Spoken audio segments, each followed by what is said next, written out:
वाला भी उनको वैसा ही है।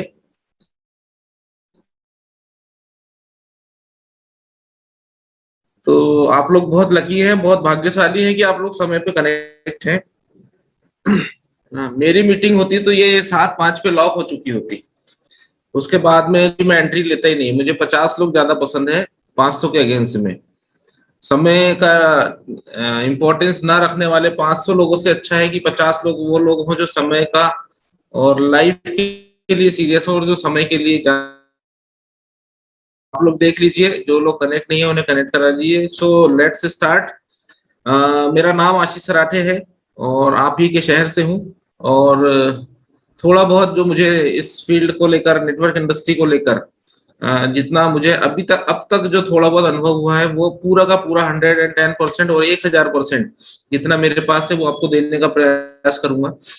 सपनों को जिए, अपने सपनों को पूरा करें, इन्हीं शुभकामनाओं के साथ आज के हम सेशन की शुरुआत करते हैं। और शुरुआत करने के साथ साथ जो बिजनेस के जो बेसिक्स हैं, जो बेसिक्स से मीन्स की बिजनेस की जो बारीकियां हैं और जिन चीजों को हम लोग यूज करके, जिन ट्रिक्स को हम लोग इस्तेमाल करके, जिन तरीकों को हम इस्तेमाल करके अपने बिजनेस को, अपने टर्नओवर को हम लोग बढ़ा सकते हैं, तो आज उस पर हम लोग चर्चा करने जा रहे हैं।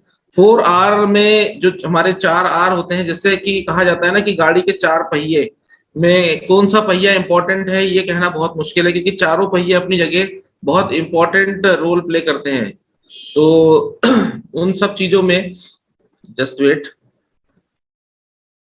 यस, उन सब चीजों में यदि हम अपने बिजनेस की बात करें तो हमारे बिजनेस में भी जो 4R होते हैं, उस 4R में जो सबसे इंपॉर्टेंट R है, वो ये कहना मुश्किल है कि कौन सा है, लेकिन चारों अपनी जगह बहुत बड़ा इंपॉर्टेंट रोल प्ले करते हैं। और इसमें जो एक चीज यदि आप कर जाते हैं तो, और एक चीज में यदि आपने अपनी मास्टरी कर ली, तो बाकी की सारी चीजें अपने आप ऑटोमेट में होना शुरू हो जाती है। और वो होती है रिटेल में मास्टरी। रिटेल में यदि आपने मास्टरी कर ली तो अमीर और कामयाब बनना चाहते हैं। इस ब्रह्मांड में कोई अमीर और कामयाब नहीं बना है, उसके लिए बेचना ही पड़ता है। आप किसी डॉक्टर के यहाँ जाते हैं और जाने के बाद आप उसे फीस देते हैं, वो आपका ट्रीटमेंट करता है, तो वो अपनी सेवाएं आपको देता है, बदले में पैसे लेता है। तो जहां भी आप कुछ भी करते हैं और बदले में पैसे दिए जाते हैं या एक्सचेंज होता है, मतलब वहां पे व्यापार शुरू हो जाता है और वहां बेचना शुरू हो जाता है। यदि आप शिक्षक हैं और बच्चों को पढ़ा रहे हैं, तो आप सेवा नहीं कर रहे हैं, उसके बदले में आप सैलरी ले रहे हैं। तो मतलब कहीं ना कहीं आपने अपने ज्ञान को भी आपके देने के बदले में यदि पैसा लिया है, तो क्या किया है, आपने बेचा ही है। तो फिर बगैर बेचे इस ब्रह्मांड में अमीर और कामयाब नहीं बना जा सकता। और जब ये बात एकदम सच है कि अमीर और कामयाब बगैर बेचे नहीं बना सकता, तो हमें मास्टरी करनी पड़ेगी बेचने में, हमें सेल्स पर क्योंकि हम लोग सेल्स के बिजनेस में हैं बट सेल्समैन नहीं है, तो हमें मास्टरी करनी पड़ेगी सेल्स में। तो उस मास्टरी को करने के लिए, हाँ, बहुत सारे लोग हैं ऐसे जिनको ऐसा लगता है कि हमको पैसों से कोई प्यार नहीं है और हम तो सेवा करते हैं और हम लोग समाज सेवा करते हैं। तो माय डियर फ्रेंड, मैं ये बिल्कुल कहना चाहूंगा कि हो सकता है वो बुरा लगे, लेकिन सेवा इस दुनिया के अंदर शायद कोई नहीं करता, कुछ चुनिंदा लोगों के अलावा सेवा इस दुनिया के अंदर कोई नहीं करता, क्योंकि जब तक खुद का भला ना हो आप दूसरों का भला नहीं कर सकते। ठीक है, तो कोई मुझे ऐसा बोल दे कि मैं ड्यूटी करता हूं तो मुझे बाकी पैसों से कोई मतलब नहीं है, तो मैं उनसे बोलता हूँ कि भैया हमें पैसे की जरूरत है, तुम्हारी सैलरी हमें दे दो, तुम्हें क्या करना पड़ रहा है फिर? जब यही करना है तो सैलरी हमें दे दो ना, फिर क्यों इतनी दूर आके नौकरी कर रहे हो, है ना? जब तुम्हें अपनी सेवा ही करनी है तो आपको मास्टरी सेल्स पर करनी पड़ेगी। आने वाला 1 घंटा हम लोग साथ में हैं, अब तो 1 घंटा भी नहीं बचा, 50 मिनट हम लोग साथ में हैं। और इन 50 मिनट में मैं ये प्रॉमिस कर सकता हूं कि आपकी अब तक की रिटेल की स्पीड डबल और 4 गुनी हो जाएगी, 2 गुनी और 4 गुनी हो जाएगी। ये मैं आपसे प्रॉमिस कर सकता हूं कि आने वाला 50 मिनट हमारे लिए बहुत इंपॉर्टेंट रोल प्ले करेगा। और डायरी पेन लेकर बैठे, आज का सेशन रिटेल को लेकर है और साथ में एक्चुअली में मशीन भी है। तो मेरी रिक्वेस्ट नहीं है, ये इस सेशन के नियम है कि इसमें आपको डायरी पेन लेकर बैठना पड़ेगा।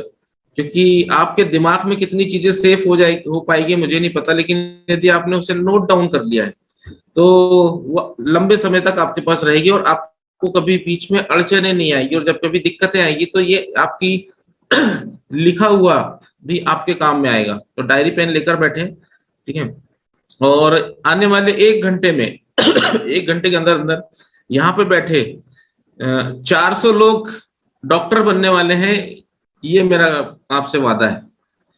जी सुशीला जी स्माइल दे रही हैं।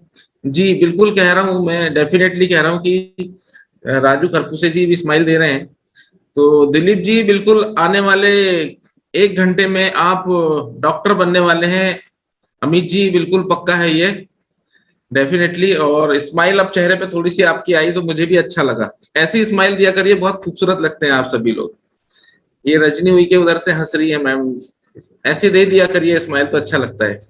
सो रिटेल में मास्टरी करने का जो हमारे पास में सबसे इंपॉर्टेंट टूल है वो हमारे पास में मशीन है, जो जिससे हम लोग बॉडी एनालाइजर मशीन कहते हैं। ये हमारा सबसे एक बहुत अहम टूल है जो हमारे पास में।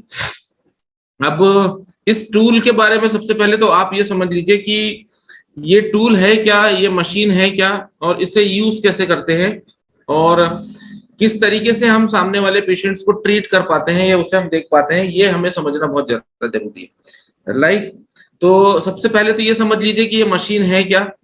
ये body analyser, quantum body analyser machine है इसे, और ये इंडिया में नहीं बनती, ये बाहर से आती है। कुछ मशीन अलग अलग कंट्रीज से हमारे यहाँ आती है।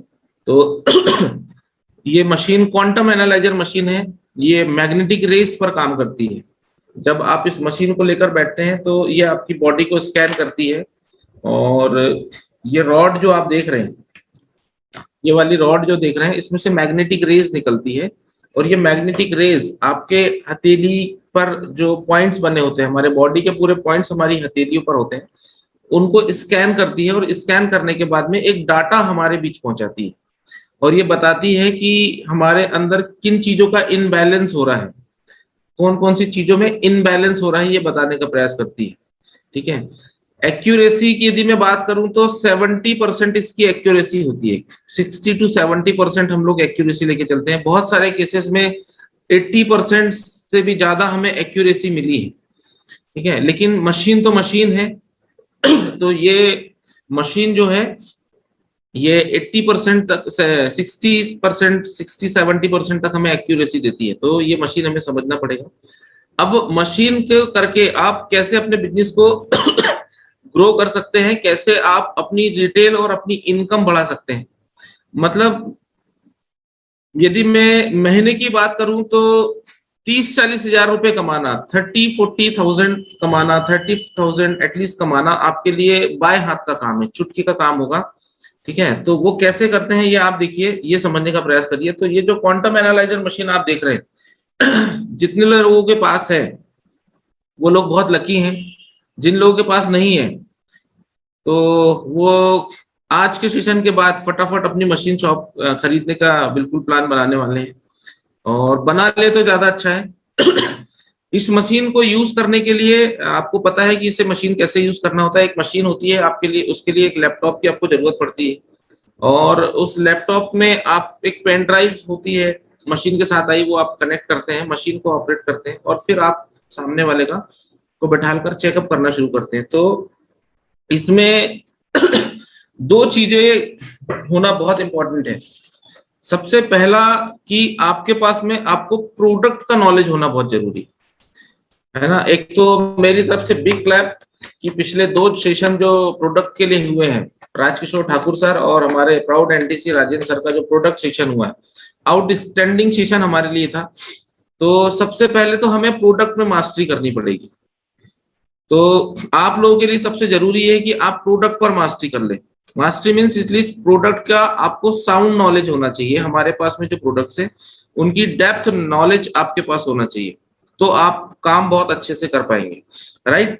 सेकंड, जब आप किसी का चेकअप करने बैठते हैं, है ना, तो किन चीजों का ध्यान रखना है इस पर थोड़ा सा गौर करिए।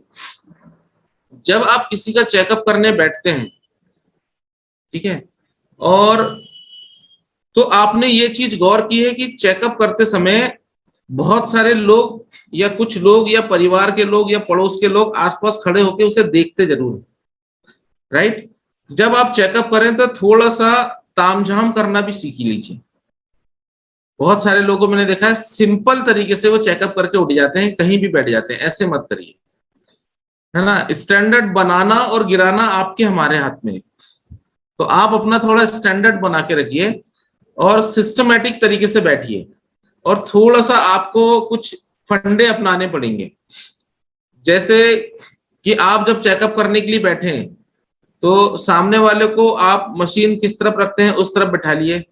आप उनसे पूछ लीजिए कि उन्होंने कुछ मेटल तो नहीं पहना हुआ है, मेटल इन द सेंस कि हाथ में रिंग, अंगूठी या ऐसी कोई चीजें तो नहीं है। ठीक है, ये आप विशेष ध्यान रखिए। क्यों? क्योंकि इसमें से मैग्नेटिक रेज निकलती है और जिस हाथ में आपने रॉड पकड़ी है उस हाथ में यदि आपकी मैग्नेटिक कोई मेटल है आपके हाथ में, आपने कोई रिंग वगैरह पहनी हुई है या आपने उसी हाथ में वॉच पहनी हुई है तो ये मैग्नेटिक रेज जो है, ये इसमें डाटा में थोड़ा सा फर्क आता है, बहुत ज्यादा नहीं लेकिन थोड़ा वेरिएशन आते हैं।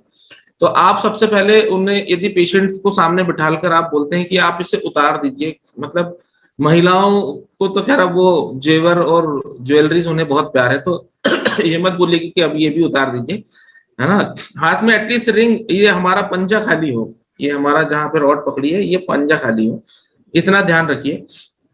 ठीक है, तो उन्हें बोलिए कि ये उतार के थोड़ी देर के लिए आप साइड में रख दीजिए और उसके बाद में फिर आप ये कर सकते हैं कि आपने पैरों के नीचे कुछ चटाई या कुछ बोरा या कुछ ऐसा रख ले कि, या आपकी अर्थिंग ना, मतलब ये जो थोड़े थोड़े फंडे आप देते हैं ना, हालांकि इससे ज्यादा होता कुछ नहीं है ना, लेकिन ये जो थोड़े बहुत आप देते हैं इससे सामने वाला प्रभावित होता है।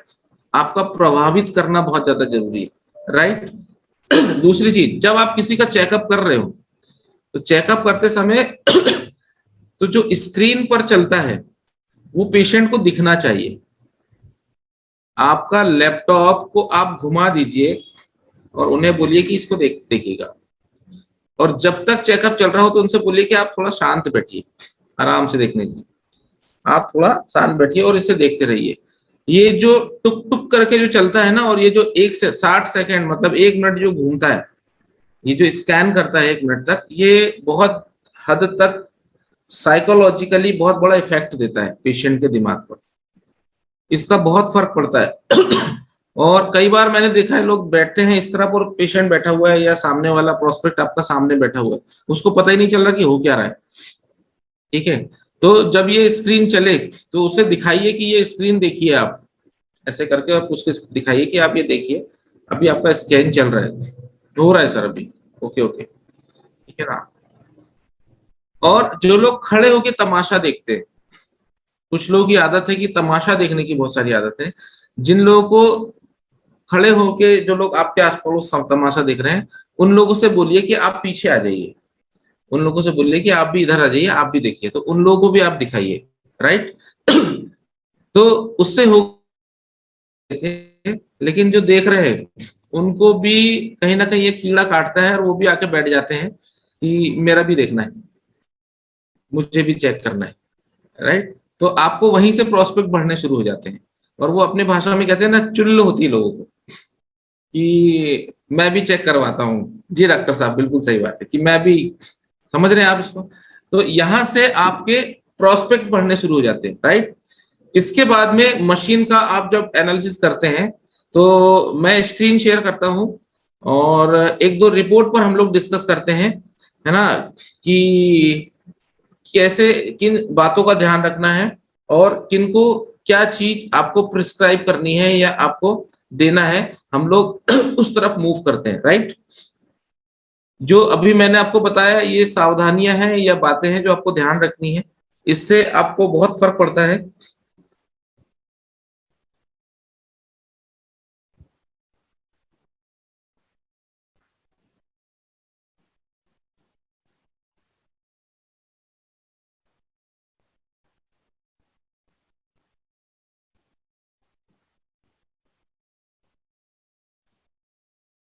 यस,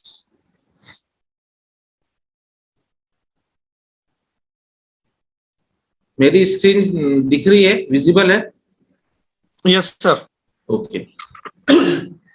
तो पहले हम किसी मेल की ले लेते हैं। स्कैन करने में 1 मिनट जाया करने से बेस्ट है कि हम किसी मेल की रिपोर्ट ले लेते हैं। ये कोई दशरथ जी हैं, है ना? और वैसे भी अभी तो नवरात्रि चल रही है, तो दशरथ जी का रोल वह इम्पोर्टेंट है क्योंकि रामलीला चालू है। इनकी रिपोर्ट है, इसको हम चेक करते हैं। टोटल इस मशीन में आप देख रहे हैं 39 हमारे पास में रिकॉर्ड्स आते हैं। 39 हमारे पास रिकॉर्ड्स होते हैं, मतलब 39 टाइप से इसमें चेकअप किया जाता है, राइट? अब जो 1 नंबर पर है, आप चाहे तो इसे कैसे नोट कर सकते हैं, 1 नंबर 2 नंबर करके कर सकते हैं, या आप उसे पूरा लिख के कर सकते हैं। इसमें ध्यान रखिए कि किन चीजों का आपको ध्यान रखना है। क्यों? क्योंकि यहाँ पे 90% लोग नॉन मेडिकल बैकग्राउंड से हैं। 90% लोग जो है वो मेडिकल बैकग्राउंड से नहीं है, तो उनको अब ये चीजें समझने में थोड़ा सा ध्यान मुश्किल जाएगी और मशक्कत करनी पड़ती है। तो उसमें ध्यान रखिए कि आपको किन बातों का ध्यान रखना है। ये आपका कार्डियोवैस्कुलर सिस्टम है। कार्डियोवैस्कुलर से मींस मतलब होता है आपके हार्ट से संबंधित प्रॉब्लम्स इधर आपकी लोकेट होती है। तो उसमें आप देख रहे हैं पहला लिखा हुआ है ब्लड विस्कोसिटी। इसको हम यदि हमारी भाषा में हिंदी में कहें तो ये ब्लड का गाढ़ापन है। तो ये दशरथ जी जो हैं, जो जिनकी एज 56 ईयर है और 65 का केजी इनका वेट है, तो इनका ब्लड की विस्कोसिटी थोड़ी सी बढ़ रही है। Cholesterol crystal and blood fat, ये जो दोनों चीजें हैं इसमें कोलेस्ट्रॉल एंड फैट, ब्लड का फैट जो आप देखते हैं, तो आप इसमें इस पूरे चेकअप में, इस पूरे मशीन को चेकअप में एक चीज की बहुत इंपॉर्टेंट जरूरत है, और वो है कॉमन सेंस। ठीक है, एक चीज बहुत जरूरी रखिएगा, वो है कॉमन सेंस, है ना? आपको ये पता होना चाहिए कि कोलेस्ट्रॉल और फैट के बढ़ने से या कम होने से क्या होता है। ये दो चीजें जो बढ़ती हैं तो हमेशा नुकसान करेगी, कम होगी तो कोई प्रॉब्लम नहीं होगी। अभी ये देखिए कि ये दशरथ जी का जो फैट का लेवल है वो बढ़ रहा है, और यहाँ पर नॉर्मल रेंज भी दी हुई है और एक्चुअल मेजरेबल रेंज भी दी हुई है। ठीक है, तो बढ़ तो रहा है, लेकिन कितना बढ़ रहा है आप ये ध्यान रखिए, बहुत ज्यादा है या कम है। इस बंदे का फैट बढ़ रहा है मतलब, और वेस्कुलर रेजिस्टेंस भी बढ़ रहा है। तो वेस्कुलर रेजिस्टेंस को आपको यदि समझना चाहेंगे तो इसमें थोड़ी आपको दिक्कत जाएगी, है ना? ये मेडिकल लैंग्वेज में है ये। आप इतना समझिए कि इसका फैट का लेवल बढ़ रहा है, इसका मतलब है कि एक तो खून में हल्का गाढ़ापन है, दूसरा यदि फैट बढ़ रहा है तो आप समझ जाइए कि इस बंदे को बीपी की प्रॉब्लम होने वाली, मतलब हाइपरटेंशन होने वाला है, या तो हो रहा होगा, और उम्र 56 ईयर है। ठीक है, मैंने कॉमन सेंस की बात क्यों करी, क्योंकि यदि यही रिपोर्ट किसी 26 साल के बच्चे की निकलती तो आप उसको बोलते कि तुम्हारा बीपी बढ़ रहा है, तो 26 साल में बीपी बढ़ने के चांसेस नहीं होते हैं। अब चूंकि ये बंदा वैसे ही 56 साल का हो चुका है, तो एक चीज तो पक्का है कि इसका बीपी बढ़ सकता है और बढ़ा होगा। तो आप इनसे पूछिए कि आप बीपी की दवाई खाते हैं क्या, तो यदि वो खाता होगा तो बिल्कुल बता देगा कि हाँ सर खाते हैं। और यदि वो बोल रहा है कि नहीं अभी तो चेक कराया था, नॉर्मल है, कोई दिक्कत नहीं, बढ़िया, तो उनको बता दीजिए कि भाई साहब आपको बीपी की प्रॉब्लम हो सकती है, जो मशीन के हिसाब से आपकी बॉडी में फैट इंक्रीज हो रहा है और थोड़ा सा आपकी विस्कोसिटी बढ़ रही, मतलब खून में गाढ़ापन थोड़ा सा बढ़ते चला जा रहा है। इसका इन फ्यूचर आगे चल के आपको बीपी की प्रॉब्लम हो सकती है। तो थोड़ा सा ध्यान रखिए अपनी सेहत का, और फैट को कंट्रोल करना शुरू करिए। ब्लड फैट आपके अंदर बढ़ रहा है, या फिर कुछ लोगों का कोलेस्ट्रॉल बढ़ रहा होगा। कोलेस्ट्रॉल एक जगह आपको आगे और मिलेगा, हम लोग देखते हैं। ठीक है, तो यहां से आप समझिए। तो और यदि उन्होंने बोला कि हम बीपी की दवाई खाते हैं, तो फिर आपने फिर उसको पकड़ लिया। दवाई हमेशा वहां पे लगाइए जहां पे दर्द हो रहा है, पूरे शरीर में मलम पोतने से कुछ नहीं होगा। ठीक है, जहां पेन हो रहा है वहां पे पेन किलर लगाइए, रिजल्ट्स बहुत अच्छे आएंगे। तो अभी उन्होंने बोला कि हाँ मैं बीपी की दवाई खाता हूं, तो बिल्कुल खाइए। आपको कुछ और चीजों की जरूरत पड़ेगी, यहाँ से आपको ये चीज कंट्रोल हो जाएगी। आपका फैट बढ़ रहा है और आपको बीपी की प्रॉब्लम है, राइट। यहाँ से आप बढ़े तो ये आपका कार्डियोवास्कुलर हो गया। नेक्स्ट आ गए, ये हमारा गैस्ट्रोइंटेस्टाइनल फंक्शन है। गैस्ट्रोइंटेस्टाइनल को यदि हम हिंदी में बात करें तो ये हमारा पाचन तंत्र है, ठीक है। पाचन तंत्र में 90, जब ये आप ये रिपोर्ट खोलेंगे तो 90% में ये डाटा आपको कम होता हुआ ही नजर आएगा। बहुत कम रेशियो में ये बढ़ता है, हमेशा पाचन तंत्र कम ही होता है। मतलब इन चीजों की कमी होती है तो आपको डाइजेशन की प्रॉब्लम होती है। इनका गैस आप देख रहे हैं, गैस्ट्रिक पेरिस्टाल्टिक फंक्शन कोफिशिएंट कम हो रहा है। मतलब एक हमारी जो अंदर की जो परत होती है, हमारे जो आहार नाल की अंदर की या हमारे जो पाचन तंत्र के अंदर की जो परत होती है, उसके अंदर एक मूवमेंट होता है, ठीक है, उसे पेरिस्टाल्टिक मूवमेंट बोलते हैं। ये मूवमेंट मीन्स कैसा होता है कि हमारे अंदर की जो लेयर होती है, जो हमारे पाचन तंत्र के अंदर की जो अंदर की लेयर होती है, उसके अंदर कुछ इस तरह से मूव होता है और वो मूव होने के कारण वहां पे खाना पचता है। अब चूंकि गैस्ट्रिक पेरिस्टाल्टिक कोएफिशिएंट कम हो रहा है, मतलब आप पूछिए कि भाई साहब गैस वैस बनती है, खाना पचने और हाजमे में आपको कुछ समस्या हो रही है क्या? उसने बोला कि नहीं, बहुत बढ़िया खा रहा हूं मैं तो, अभी फ्रेश भी बहुत अच्छा रहा हूं, तो कोई बात नहीं। इसमें ऐसा दिख रहा था कि आपको कुछ गैस्ट्रिक प्रॉब्लम है जो कम हो रही है। आप हर चीज को एकदम दावे के साथ बिल्कुल नहीं कर सकते आप, इसमें लग रहा है मुझे, और यदि उसको प्रॉब्लम है वाकई, फिर आपने दूसरी चीज उसकी फिर पकड़ ली कि हाँ उसको डाइजेशन में प्रॉब्लम हो रही है, राइट। यहां से आप आगे बढ़े। थर्ड आपके पास में लीवर है। यहाँ आप बिल्कुल खुल के बोल सकते हैं भाई साहब आपका लीवर कमजोर हो रहा है। बोले मुझे तो ऐसा कुछ फील नहीं हो रहा है, लेकिन इस रिपोर्ट के अकॉर्डिंग आपका लीवर वीक है। ये आपके सामने देखिए लीवर लिखा हुआ है ना। प्रोटीन मेटाबॉलिज्म कम हो रहा है, बाइल सिक्रीशंस कम हो रहे हैं। बाइल सिक्रीशन कम होने से नुकसान नहीं होता है, लेकिन इनको कहीं ना कहीं यदि ये डिस्टर्ब दिख रहा है आपको, तो आप बता सकते हैं कि आपको लीवर की प्रॉब्लम है भाई साहब। दूसरी चीज, लीवर की प्रॉब्लम को आइडेंटिफाई करने के बहुत सारे तरीके हैं। जैसे आप सामने वाले से पूछ सकते हैं कि आपको खाना पचने में, क्योंकि उसने यदि पहले ही बोल दिया है डाइजेशन गैस्ट्रोइंटेस्टाइनल के समय कि हाँ वाकई डाइजेशन की प्रॉब्लम हो रही है, तो ऑब्वियसली आपका लीवर फंक्शन भी डिस्टर्ब दिखाएगा।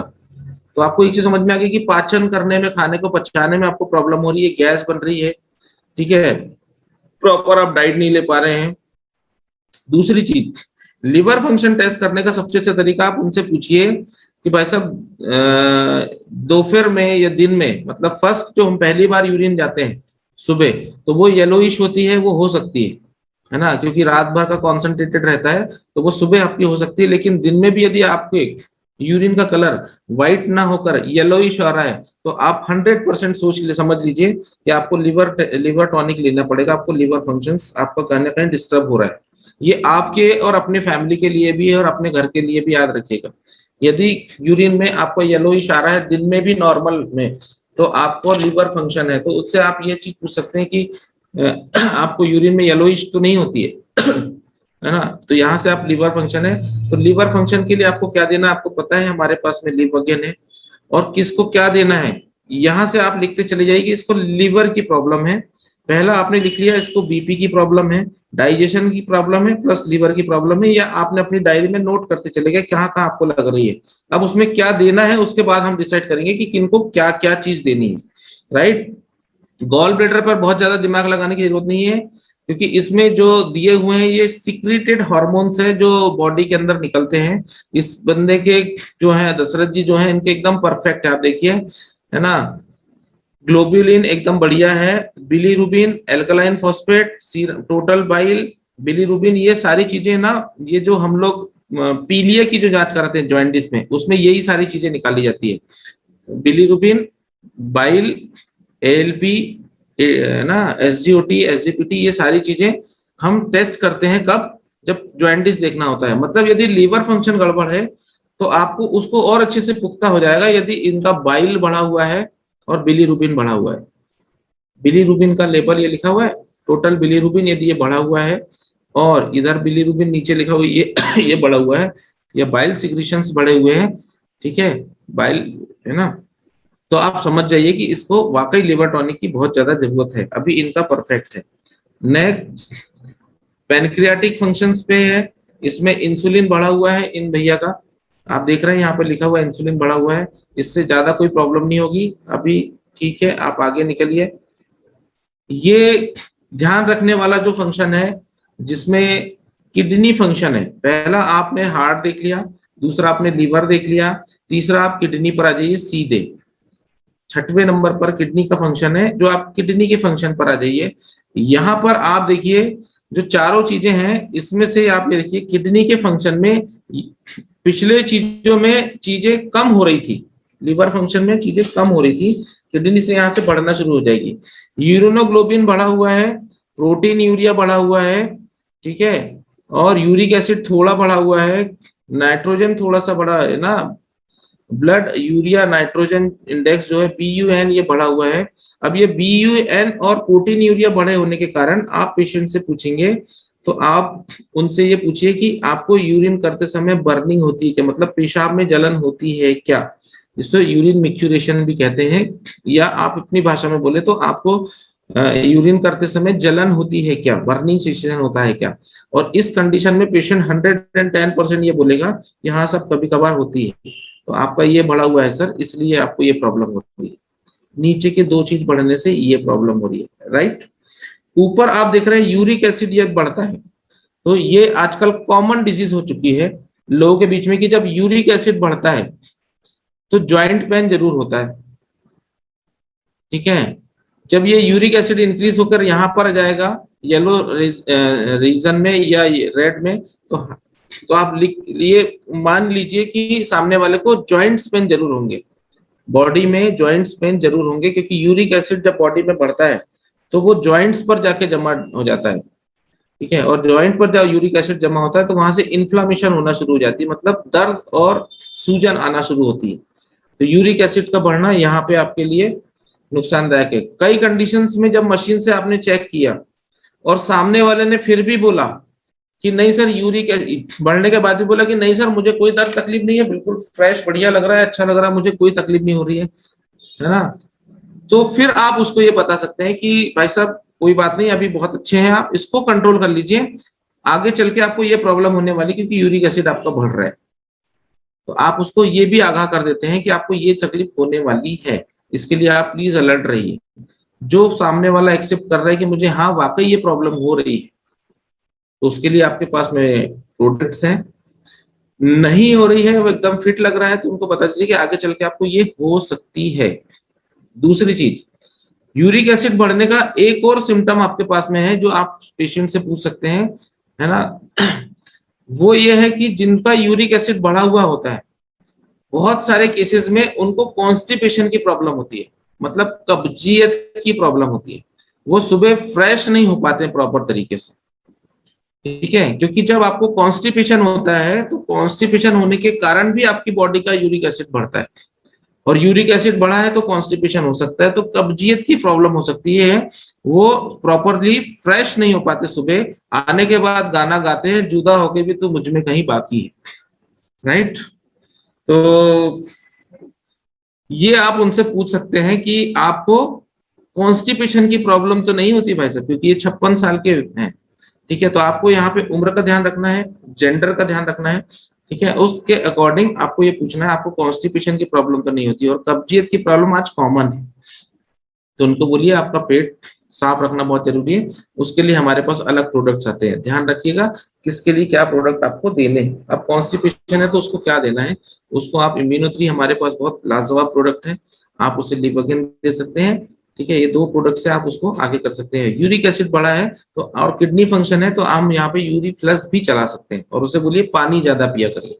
आप कुछ चीजों में तो सलाह भी दीजिए, हर पेशेंट को हर चीज देने की जरूरत नहीं है, आप उन्हें सलाह भी दे सकते हैं।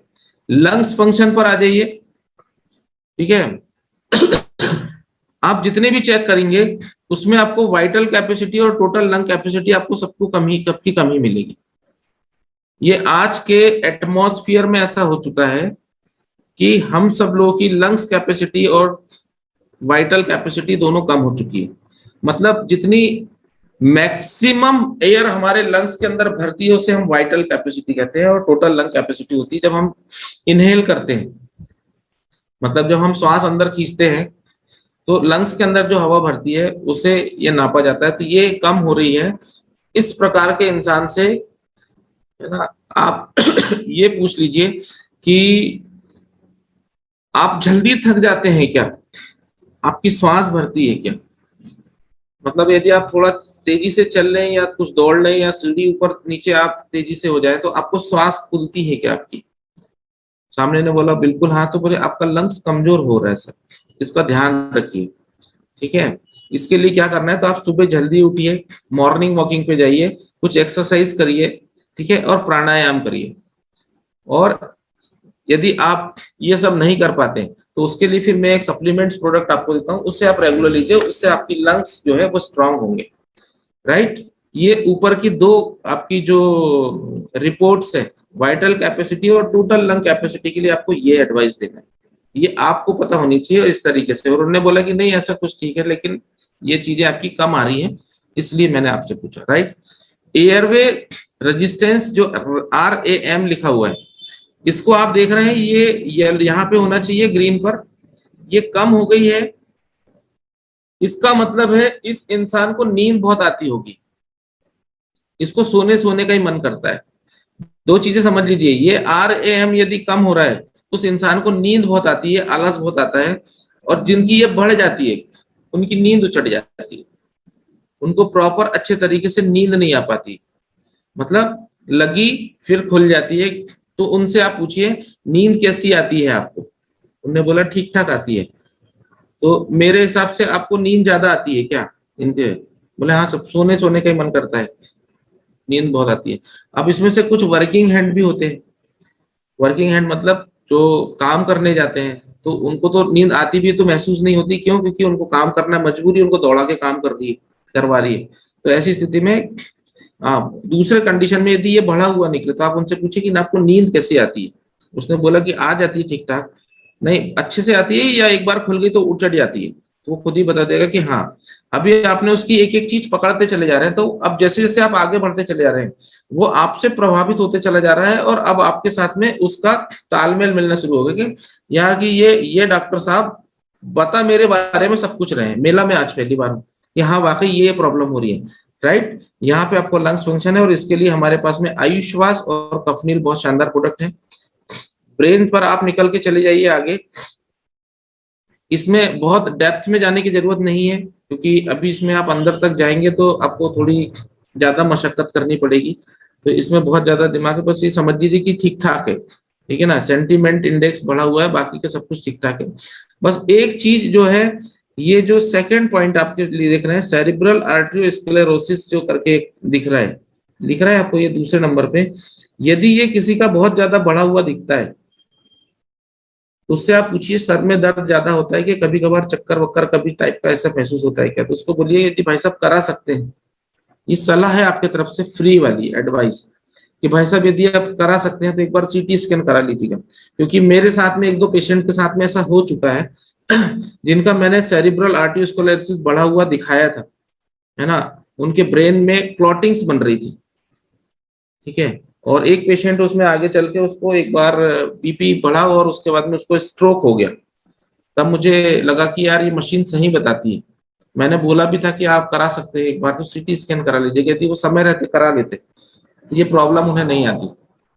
ठीक है, तो ये हमारी तरफ से सलाह है कि यदि आप करा सकते हैं तो किसी को दिखा लीजिएगा सर।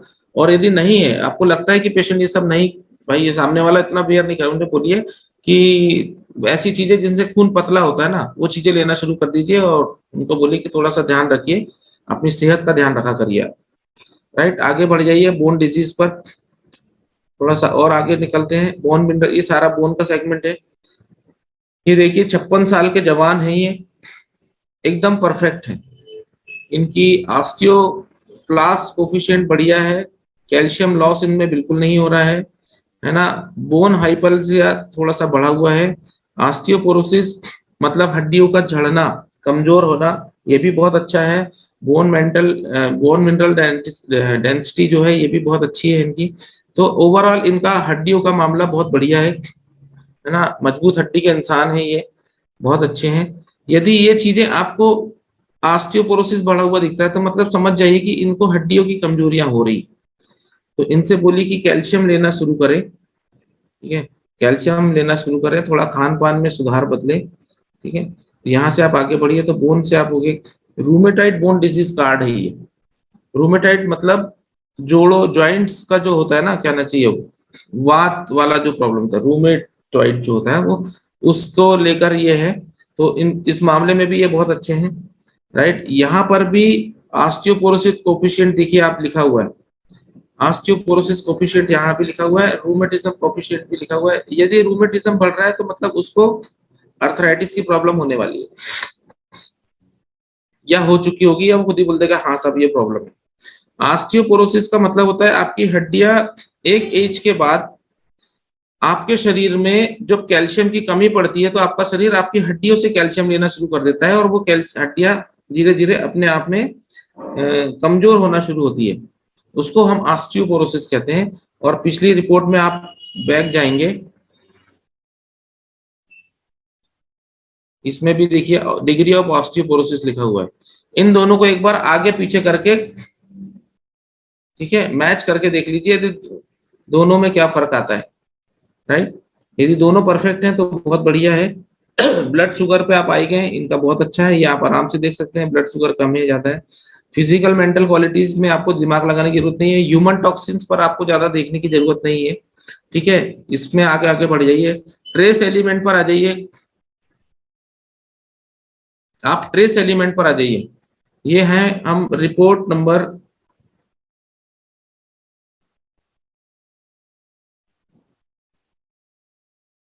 15 नंबर पे हैं हम लोग इस समय। तो ट्रेस एलिमेंट पर आप आ जाइए, राइट। यहाँ पर सब कुछ आपके सामने है, यहाँ पे कुछ भी दिमाग लगाने की जरूरत नहीं है, सब कुछ लिखा हुआ है कि इस बंदे के अंदर किन किन चीजों की कमी है। कैल्शियम थोड़ा सा कम है, आयरन की कमी हो रही है, जिंक की कमी हो रही है, पोटेशियम की कमी हो रही है, निकेल की कमी हो रही है। इन चीजों के जनरली हम लोग दो तीन चीजें देखते हैं, आयरन कैल्शियम पर ही हम लोग बात करते हैं। आयरन कैल्शियम तो कम नहीं हो रहा है, बाकी की चीजें तो आप सोच समझ भी नहीं पाएंगे, बहुत आगे की चीजें हैं। तो आप देख लीजिए इस बंदे को आयरन की कमी हो रही है, आप उनको बताइए कि भाई साहब आपके शरीर में आयरन की कमी है, आप पालक वगैरह अच्छा खाया करिए, हरी सब्जियां खाइए, और एक ले सकते हैं तो आयरन टॉनिक ले लीजिए, राइट। यहां से आप इनको आगे बढ़िए 15। नेक्स्ट हमारा है हैवी मेटल्स। हैवी मेटल्स आपको 90% केसेस में बढ़ा हुआ मिलेगा, ठीक है। इसके कोई सिम्टम्स नहीं निकल के आते, ठीक है, लेकिन ये हमारे यहाँ की पानी की गड़बड़ी के कारण हैवी मेटल्स बढ़ रहे। पानी जो हमारे यहाँ का उसमें प्रॉब्लम्स है, इसलिए हैवी मेटल्स आपको बढ़े हुए नजर आ रहे हैं। तो उनसे बोलिए कि पानी साफ वाला पिया करिए और अच्छा वाला यूज कीजिए, फिल्टर यूज कर सकते हैं। एंडोक्राइन ग्लैंड पर आप आ गए। अभी ये मेल की रिपोर्ट है, दशरथ जी हैं, इनकी मेल की रिपोर्ट है, तो मेल के हार्मोन्स है। यहाँ पे अभी हम एक फीमेल की रिपोर्ट भी चेक करेंगे, तो उनमें आपको फीमेल के और हार्मोन्स नजर आएंगे, ठीक है।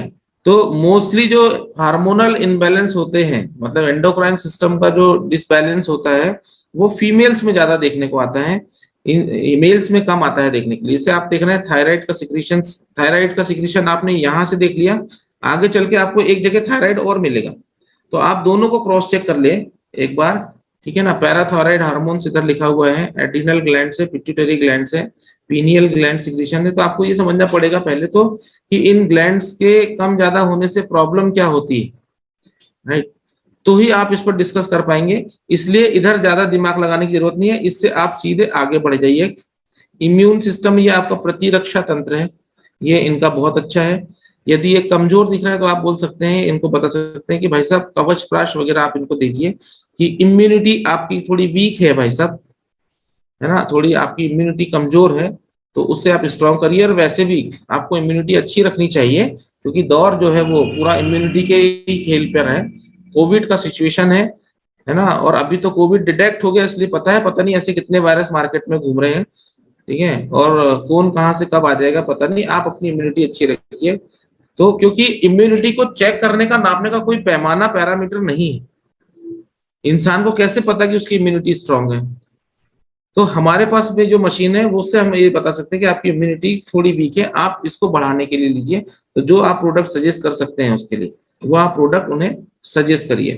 प्रोस्टेट से आगे बढ़ जाइए। ये भाई साहब का प्रोस्टेट थोड़ा सा इंक्रीज है, मेल सेक्शन है, इसमें 3 हार्मोन है, टेस्टोस्टेरोन है, गोनेडोट्रोपिन है, ठीक है, ये एकदम परफेक्ट है। दूसरी चीज, इनकी एज इतनी हो चुकी कि अब इस हार्मोन का कोई रोल नहीं रह गया, तो आप यहां से आगे निकल जाइए। यहाँ पर भी एज का ध्यान रखना बहुत ज्यादा जरूरी है, ठीक है। स्किन पर आ जाइए, ये आपकी स्किन है, तो इस पे भी बहुत ज्यादा आपको लगता है कि सामने वाले को यदि कुछ प्रॉब्लम है स्किन के, तो आप इधर आइए, नहीं तो बहुत ज्यादा आगे बढ़ जाइए। आई से आप निकल जाइए, एलर्जी से आप आगे निकल जाइए, इनको पता जी कुछ चीजों की एलर्जी है। सीधे आप आ जाइए विटामिन पर, 25वें नंबर की रिपोर्ट है आपके सामने, आप विटामिन पर आ जाइए और इसमें कौन कौन से विटामिन की कमी है वो आप देख लीजिए, इन्हें बता दीजिए कि भाई साहब ये विटामिन आपके शरीर में कम पड़ रहे हैं, थोड़ा खान पान का ध्यान दीजिए। और एक चीज, जब आप अपना डाइजेशन अच्छा कर लेंगे और आपको खाना अच्छा पचेगा, तो ये विटामिन आपकी बॉडी में खाने से भी मिल सकते हैं। क्योंकि 2 चीज ध्यान रखिए हमेशा, खाना शरीर में या तो पचता है या सड़ता है। खाना शरीर में या तो पचता है या सड़ता है। यदि खाना पचता है तो आपको खाने से मिलने वाले सारे पोषक तत्व आपके शरीर को मिलते हैं, और यदि खाना सड़ता है तो टॉक्सिन्स क्रिएट होता है, फिर डकारें आती हैं, है ना, दोनों साइड से, फिर आप समझ सकते हैं क्या होता है, ठीक है। गैस बनती है, किधर किधर से निकलती है, ठीक है, और अनकंफर्टेबल फील होता है, खाने का प्रॉपर मन नहीं करता, ये खाना सड़ने का प्रॉब्लम है।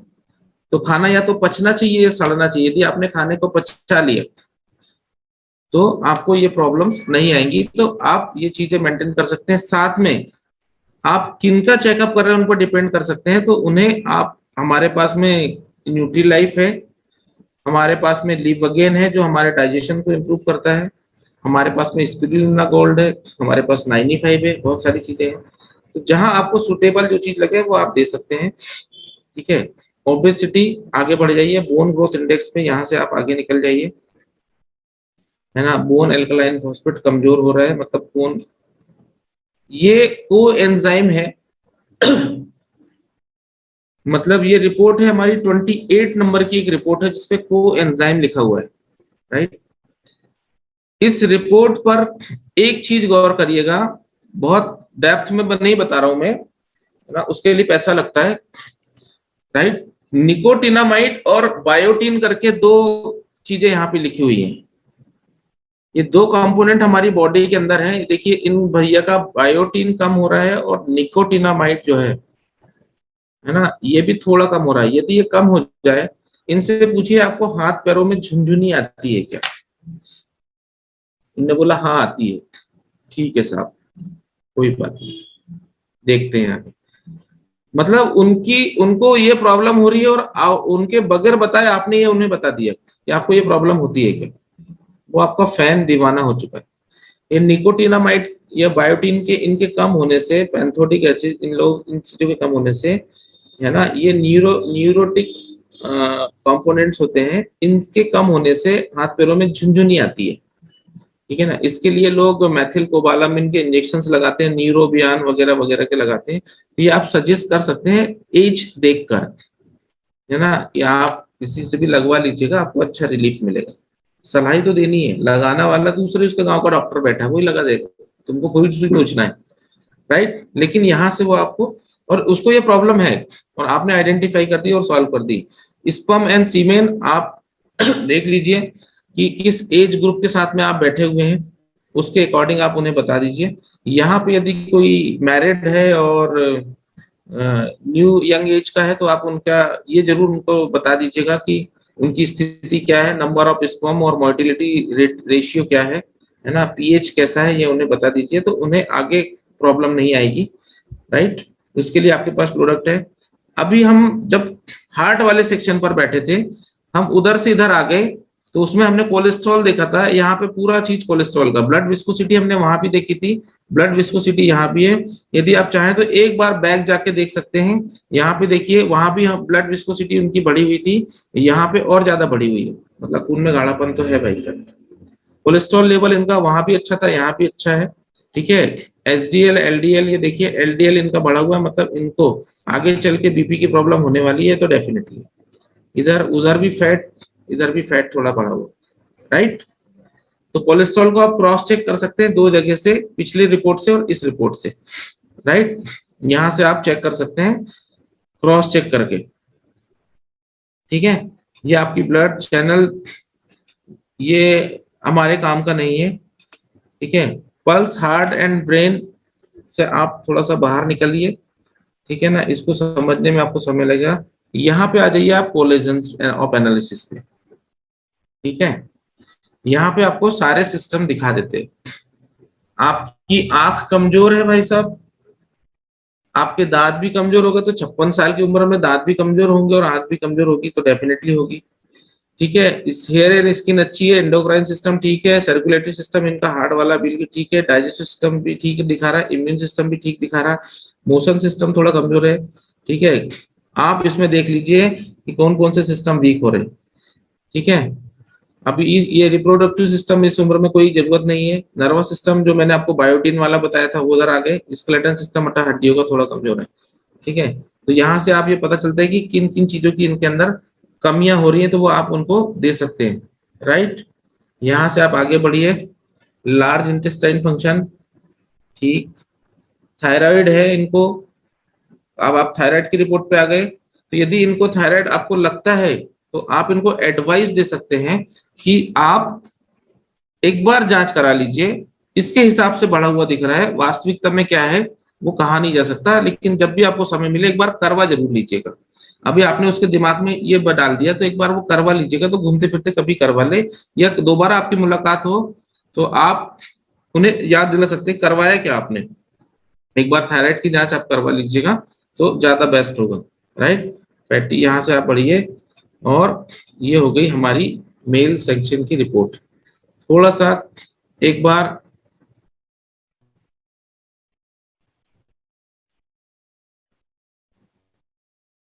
किसी फीमेल की रिपोर्ट देखते हैं। ये एक रेशमा जी है कोई, इनकी रिपोर्ट इसमें डली हुई है। एक नजर दिखा देता हूं मैं आपको, तो इसमें आपको समझ में जाएगी कि दोनों रिपोर्ट में अंतर कितना है।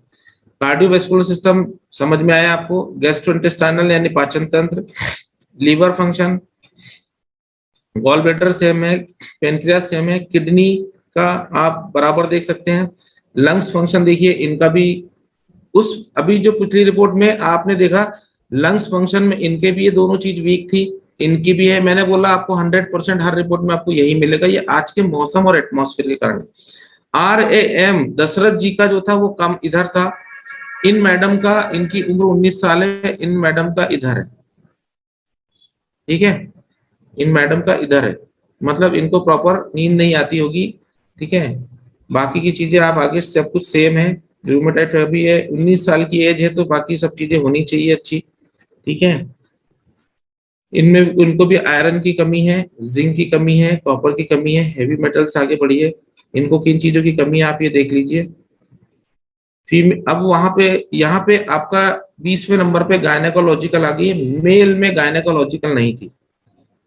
यहाँ पे इनका फीमेल ऑर्गन कम हो रहा है, सिक्रेंस, गोनेडोट्रोपिन की सिक्रीशन कम हो रहा है, प्रोजेस्टेरोन का सिक्रीशन कम हो रहा है। ये हार्मोन्स का, ये 3 हार्मोन्स का सिक्रीशन का, प्रोलैक्टिन का हार्मोन का सिक्रीशन यदि कम होगा, इसके कम ज्यादा होने से मिल्क सिक्रीशन पर फर्क आता है।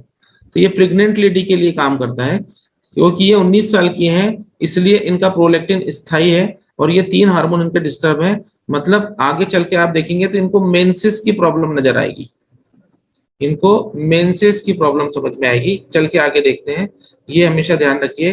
हाई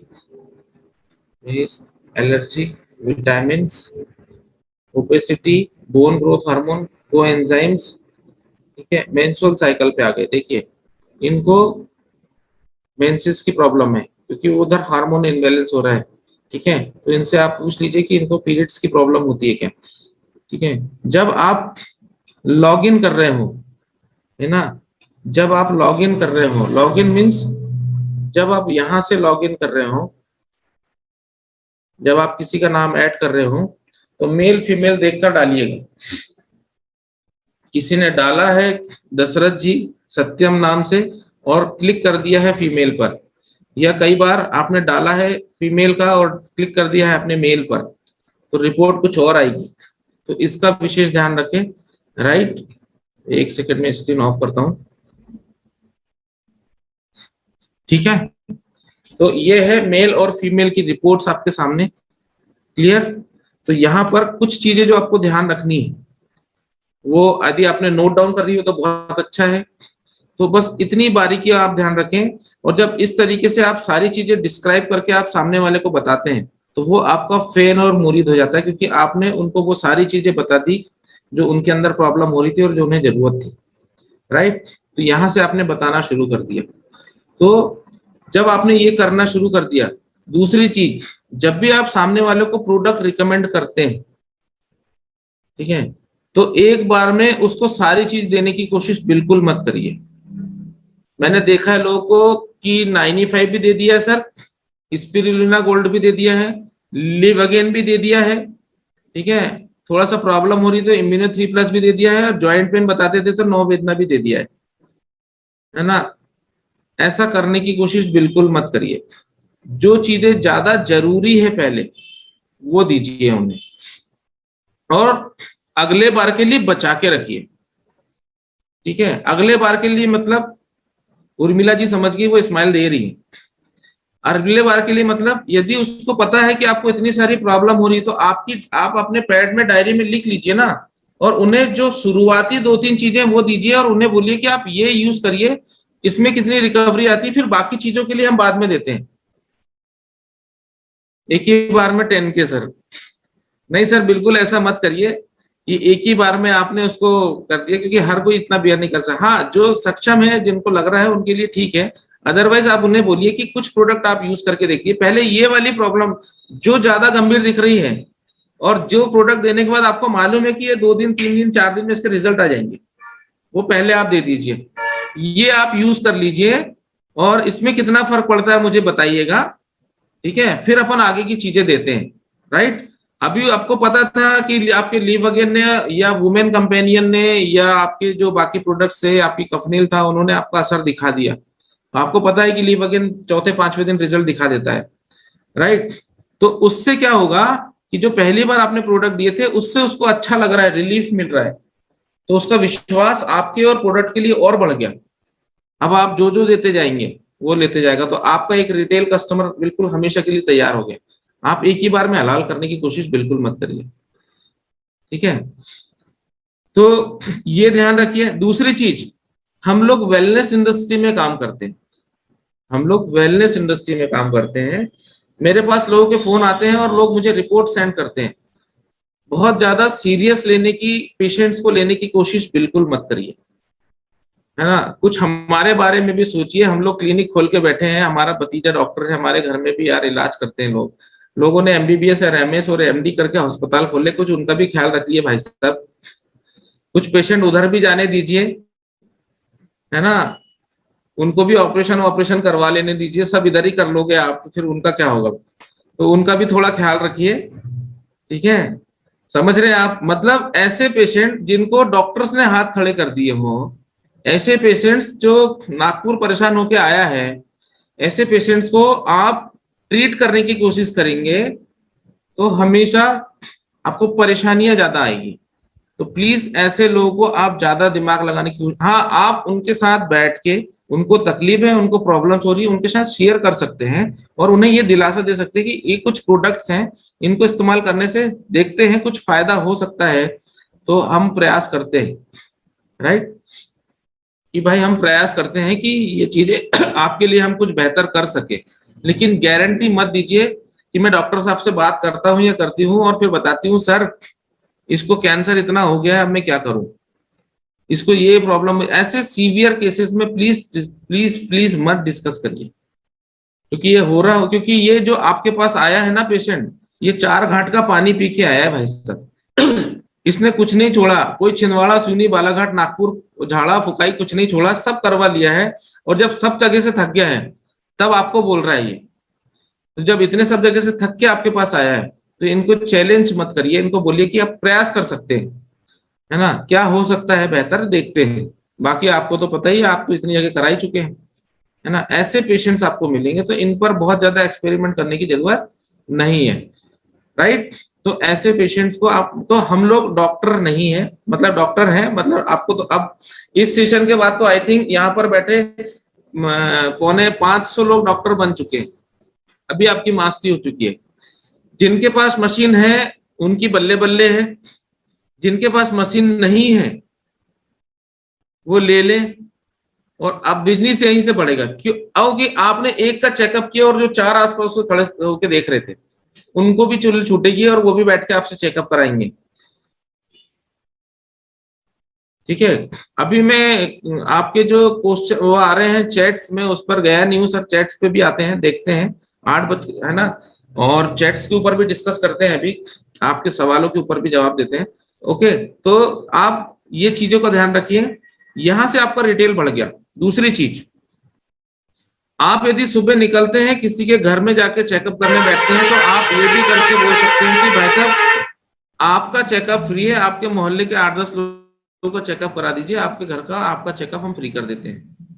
आप सुबह निकलते हैं 10 का चेकअप करते हैं, बहुत ज्यादा फीस लेने की कोशिश बिल्कुल मत करिए। मैंने बहुत, मशीन की प्राइस क्या है सर जी, वो आपके अपलाइन बता देंगे, तो बहुत ज्यादा फीस लेने की कोशिश भी मत करिए प्लीज। ठीक है, लोग कुछ भी ले लेते हैं, 300 400 500 रुपए कुछ भी लेते हैं, ऐसे मत करिए। 100-200 रुपए फीस ठीक है, 200 रुपए सफिशियंट होती है। आप बहुत कमजोर गरीब दिख रहा है तो उसको आप 100 रुपए में भी फीस कर सकते हैं, 150 रुपए बढ़िया है, जो भी आप लेते हैं इसके अंदर दीजिए। ठीक है, और इतनी फीस पर्याप्त है आपकी। सोचिए आप 10 लोगों का चेकअप करने निकलते हैं, सुबह निकलते हैं, और ऐसा कोई मशीन वाला नहीं है जो सुबह निकले और शाम को 10 लोगों का चेकअप करके ना लौटे ना। 10 लोगों का चेकअप करके निकलता है ना माय डियर फ्रेंड, यदि आप 100 रुपए भी लेते हैं तो 1000 रुपए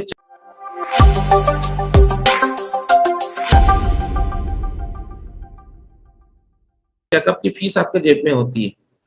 और 10 लोगों का चेकअप करते हैं और आपने छोटे छोटे 100 200 500 रुपए के भी प्रोडक्ट देते हैं, तो एटलीस्ट 2000 रुपए के आप प्रोडक्ट रिटेल कर देते हैं। 3000 रुपए का आपका काम हो गया, जिसमें 1000 रुपए आपके सूखे बचे।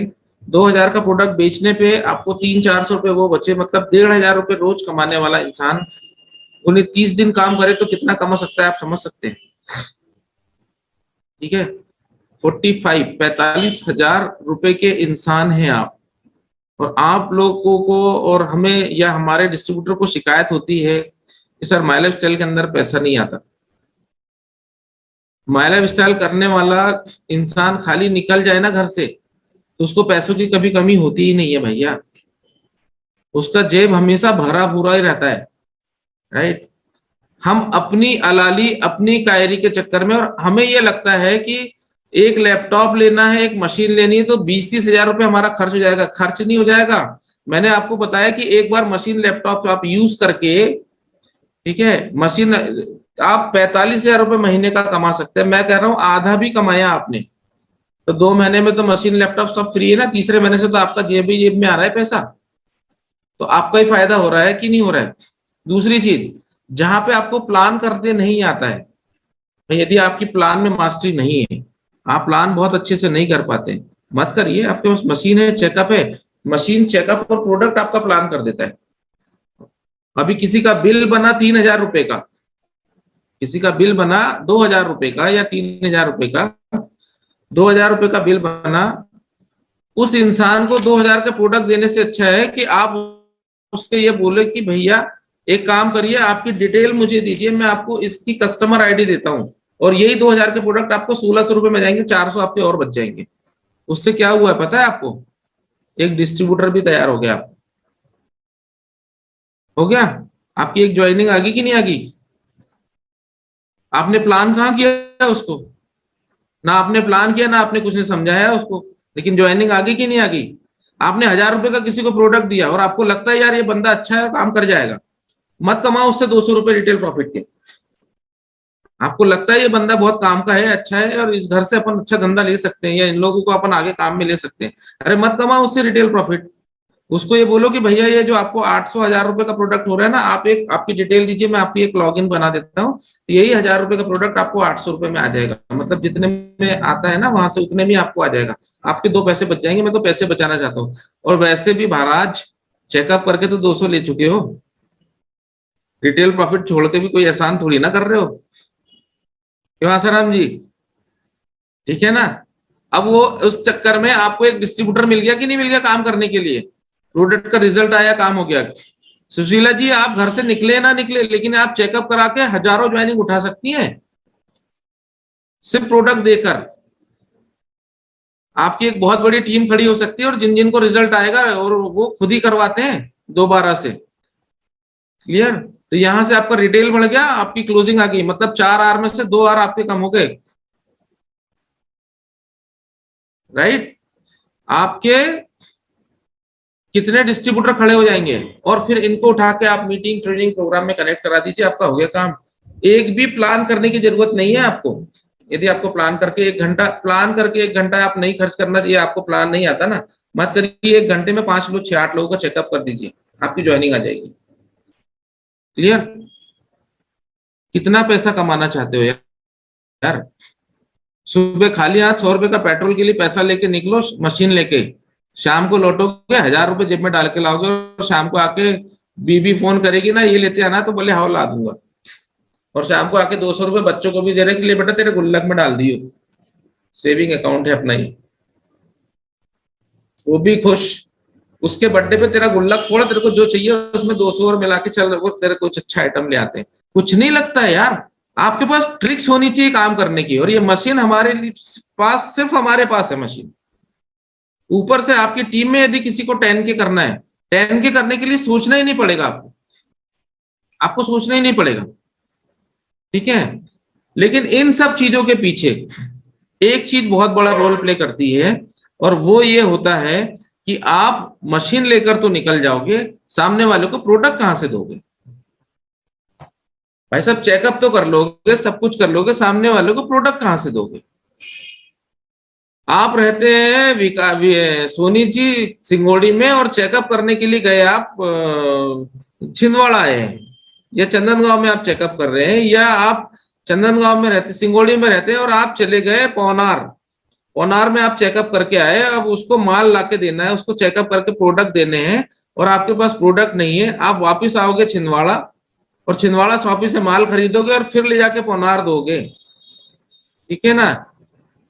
तो सामने वाला तब तक वेट करेगा क्या? नहीं करेगा ना। दूसरी चीज, आप पौनार मतलब अमरवाड़ा के आगे पौनार, और पौनार से आके आप छिंदवाड़ा आओगे, और छिंदवाड़ा से वापस देने जाओगे, कितने का पेट्रोल जलाओगे? 200 रुपए का पेट्रोल जलेगा आपका।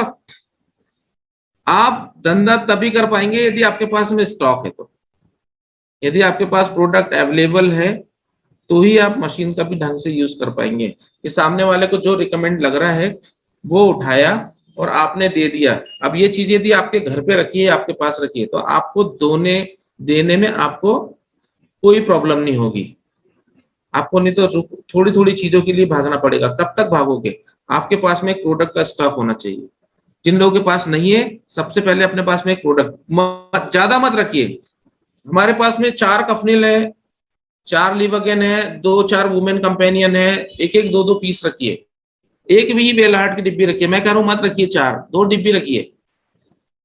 मैं कह रहा हूं मत रखिए 10 95, एक 95, एक न्यूट्री लाइफ घर में रखिए, मत रखिए। लेकिन है ना, 2 नो वेदना की रखिए।